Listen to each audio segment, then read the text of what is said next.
جی ہاں، یہ حالت رفعی والی ضمیریں ہیں۔ اگر آپ کو حالت رفعی والی ضمیریں اس وقت یاد نہیں ہے تو لیکچر نمبر 17 کو دیکھ لیجئے گا۔ آپ کو یاد ہوگا کہ حالت نسبی اور جری والی ضمیریں تو ہوا ہما ہم، ہیا ہما ہننا، کا کما کم، کی کما کننا، یا اور نہ ہوا کرتی تھیں، لیکن یہ ضمیریں حالت رفعی والی ضمیریں ہیں۔ تو اس لیکچر کو آپ نے، لیکچر نمبر 17 کو، اگر یہ ضمیریں آپ کو یاد نہ ہوں تو ضرور دیکھ لیجئے گا۔ اب انشاءاللہ ہم کچھ ایسی باتیں آپ کے سامنے بیان کریں گے کہ جس کو اگر آپ یاد رکھ لیں گے تو انشاءاللہ العزیز آگے کے لیکچرز میں آسانی ہوگی۔ سب سے پہلی چیز جو یاد رکھنے والی ہے وہ یہ ہے کہ فعل کبھی بھی فاعل کے بغیر نہیں ہو سکتا۔ یہ بات ہم نے پہلے بھی آپ کو بتائی تھی کہ فعل کبھی بھی فاعل کے بغیر نہیں ہو سکتا، کوئی بھی کام بغیر کام کرنے والے کے نہیں ہو سکتا۔ دوسری چیز، فاعل ہمیشہ حالت رفعی میں ہوتا ہے۔ فاعل، کام کرنے والا، یہ ہمیشہ حالت رفعی میں ہوتا ہے۔ جس طریقے سے مبتدا ہمیشہ حالت رفعی میں ہوتا ہے، جس طریقے سے خبر ہمیشہ حالت رفعی میں ہوتی ہے، بالکل ایسے ہی فاعل، فعل کا فاعل، کام کرنے والا، یہ ہمیشہ ہمیشہ حالت رفعی میں ہوگا۔ یہیں سے آپ کو یہ بات بھی کلک کر گئی ہوگی کہ ہم نے حالت رفعی والی ضمیریں کیوں نکالی فعل میں سے۔ ہم نے حالت رفعی والی ضمیریں صرف اس لیے فعل میں سے نکالی کیونکہ فاعل ہمیشہ حالت رفعی میں ہوتا ہے، اور ضمیر یعنی کہ پروناؤنس وہ ہوتے ہی ایسے الفاظ ہیں that can be used instead of a noun۔ تو جب یہاں پر ضمیر ہم نے فاعل کے طور پہ نکالنی ہے تو ایسی صورت میں ہم ہمیشہ حالت رفعی والی ضمیر کو ہی فاعل کے طور پہ نکالیں گے۔ یہاں پہ آپ کو یاد ہوگا ہم نے ابتدا میں جملے کی قسمیں بیان کی تھی، اور ہم نے کہا تھا کہ جملے کی بنیادی طور پہ دو قسمیں ہوتی ہیں۔ ایک ہوتی ہے جملہ اسمیہ، اور دوسری جملے کی قسم ہے جملہ فعلیہ۔ جملہ اسمیہ وہ جملہ ہوتا ہے جو کہ اسم سے شروع ہوتا ہے۔ مثال کے طور پہ اگر میں کہوں زید قائم، زید ایک اسم ہے کہ جس سے جملے کی ابتدا ہو رہی ہے، جملہ شروع ہو رہا ہے۔ ہم نے آپ کو یہ بھی بتایا تھا کہ ضمیریں بھی اسم ہوا کرتی ہیں، اور ضمیر سے بھی جملہ شروع ہو سکتا ہے، لہذا ہوا قائم بھی جملہ اسمیہ ہوگا۔ ہوا ضمیر ہے اور ہوا اسم ہے، لہذا ہوا مبتدا بن سکتا ہے، اور ہم جملے کو جملہ اسمیہ کہیں گے اگر وہ کسی ضمیر سے شروع ہو رہا ہوگا۔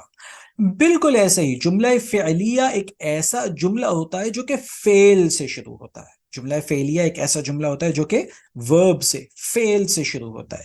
اگر اتنی بات آپ کے ذہن میں آ گئی ہے تو اگلا پوائنٹ آپ سمجھ لیجئے کہ اگر ہم ہوا یا ہما یا ہم یا کسی بھی حالت رفعی والی ضمیر سے جملے کو شروع کرتے تو پھر وہ جملہ جملہ فعلیہ تو بنتا نہیں، وہ جملہ جملہ اسمیہ بنتا۔ اسی وجہ سے ہم فاعل کو اگر ضمیر ہوتی ہے تو اسے فعل کے اندر ہی پوشیدہ اور چھپا ہوا مان لیتے ہیں، ہم اسے نکال کے فاعل سے پہلے نہیں رکھتے ہیں۔ لہٰذا اگر مثال کے طور پہ ہوا کو ہم پہلے لے آتے، یا ہم کسی بھی ضمیر کو، ہما، ہم، ہیا، ہما، ہننا، کسی بھی ضمیر کو اگر ہم فعل سے پہلے لے آتے تو پھر وہ جملہ فعلیہ نہیں بنتا، کیونکہ جملہ فعلیہ تو وہ جملہ ہوتا ہے جو کہ فعل سے شروع ہو، اور یہ تو اسم سے شروع ہو رہا ہوتا۔ لہٰذا جملہ فعلیہ بناتے وقت ضمیر کو ہم ذکر ہی نہیں کرتے، ضمیر کو ہم ذکر ہی نہیں کرتے۔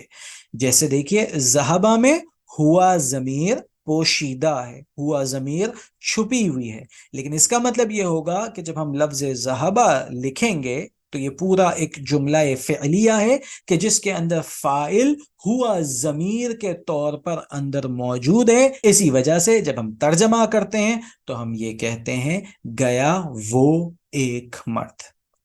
کبھی کبھی ایسا بھی ہو سکتا ہے کہ فاعل اسم ظاہر کے طور پہ آئے. آپ کو یاد ہوگا اسم ظاہر سے مراد کیا تھا؟ یعنی کہ کسی شے کا، کام کرنے والے کا نام ذکر کیا جا رہا ہوگا، تو وہ ضمیر نہیں ہوگی بلکہ اسم ظاہر کے طور پہ آ رہا ہوگا. مثال کے طور پہ ہم کہتے ہیں ذہبا، گیا وہ ایک مرد. لیکن اب اس وہ کو، یہ جو وہ ہے، یہ جو ہوا ہے، اس کو میں نام کے طور پہ ذکر کرنا چاہتا ہوں، اور میں کہنا چاہتا ہوں مثال کے طور پہ حماد گیا. اب جب میں کہوں گا حماد گیا تو دیکھیے حماد کو میں نے اسم ظاہر کے طور پہ ذکر کر دیا ہے. اب میں نے ضمیر نہیں استعمال کی، میں نے یہ نہیں کہا کہ وہ گیا، میں نے کہا حماد گیا. تو اب میں کہوں گا ذہبا حمادن، ذہبا حمادن. اب یہاں پہ غور کیجئے گا، حمادن بھی حالت رفعی میں ہے. میں نے یہاں پہ حمادن یا حمادن ذکر نہیں کیا. کیوں؟ کیونکہ جانا یہ ایک کام ہے، جانے والا حماد ہے، حماد یہ کام کر رہا ہے، لہذا حماد فاعل ہوا، اور فاعل ہمیشہ حالت رفعی میں ہوا کرتا ہے.